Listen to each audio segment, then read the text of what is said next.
Peuple congolais, au nom de toutes les forces vives du progrès de notre pays, je tiens à faire la déclaration suivante. Suite au sacrifice et à l'assassinat de nos jeunes garçons dans le commissariat de Chakona, quartier Mpila de Brazzaville. Chers compatriotes, face à un pouvoir qui a démontré sa lâcheté et sa bestialité, en assassinant plusieurs de nos jeunes garçons dans un commissariat de police, celui de Chakona, au quartier Mpila à Brazzaville, qui abrite la résidence privée de M. Sassou, au nom de toutes les forces vives et de progrès, nous condamnons fermement cet acte sauvage.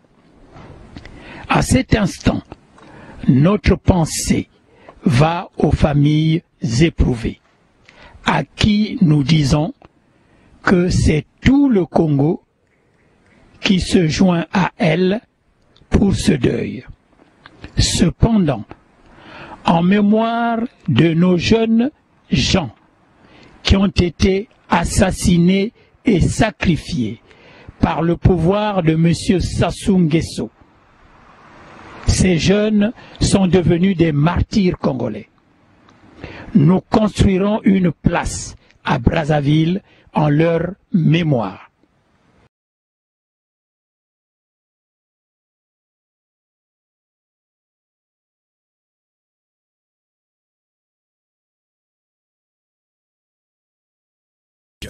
À Brazzaville, la colère de l'opposant Marcel Makome, arrêté au mois d'octobre par les services de renseignement en RDC alors qu'il quittait Kinshasa. Il accuse le pouvoir de Brazzaville d'être à l'origine de son arrestation. Marcel Makome dénonce le rôle joué par les services secrets de Brazzaville dans son arrestation à Kinshasa. Il s'était rendu de l'autre côté du fleuve en octobre dernier sur invitation du maire de la capitale pour y assurer des formations. Mais juste avant la fin de son séjour, alors qu'il se trouve déjà à l'aéroport international de Ndjili, il est arrêté par les services de renseignement congolais. Le récit d'Esdras Dinkoumana. Arrêté fin octobre dernier, Marcel Makome est enfermé dans une prison secrète de l'ANR à Kinshasa, d'où il sortira à la mi-novembre.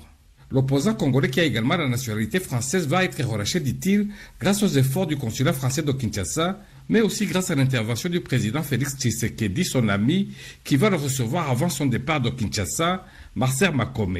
J'ai des preuves parce que le président de la République, Félix Tshisekedi, quand il me reçoit, il s'est excusé du dysfonctionnement de ses services et il m'a fait comprendre que c'est Brazzaville qui voulait à tout prix qu'on m'arrête à Kinshasa et qu'on m'extrade. Et lui, il a dit qu'il ne pouvait pas accepter ces méthodes. Des méthodes barbouzes inadmissibles à RDC lui aurait alors avoué le président Tshisekedi.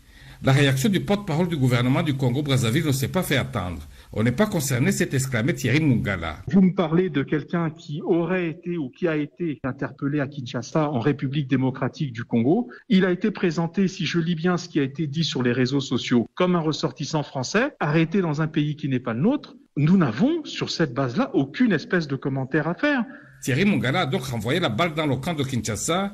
C'est aux autorités de ce pays, dit-il, d'expliquer pourquoi ils ont interpellé puis relâché ce ressortissant français. Nous avons donc approché les services de communication de la présidence de la RDC où l'on nous a expliqué qu'on ne fait pas de commentaires lorsque le chef de l'État reçoit des amis. D'autres responsables concernés ne pouvaient être joints jusqu'à hier soir.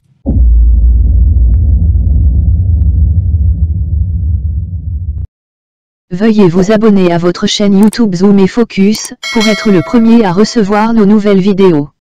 Merci.